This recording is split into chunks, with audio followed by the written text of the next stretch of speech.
শাস্তি দি অন্ধকাৰ কাৰাগাৰত হত্যা কৰিছিলা। সেই সকলিয়ে তোমাৰো ৯৯টা ভাতৃক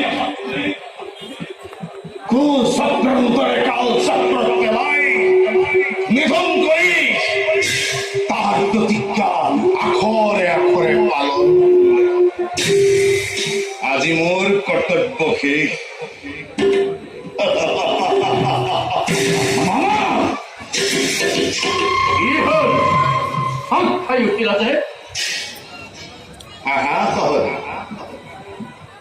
পূজা শেষ কৰি তোমালৈকে অপেক্ষা কৰি আছিল।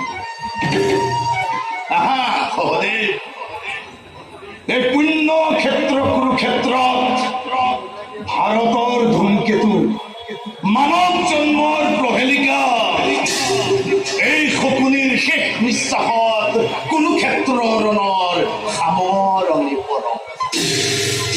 এই বুলি আত্মসমৰ্পণ নকৰো হলে প্ৰতিশোধ পৰায়ণ শক্তিয়ে মই।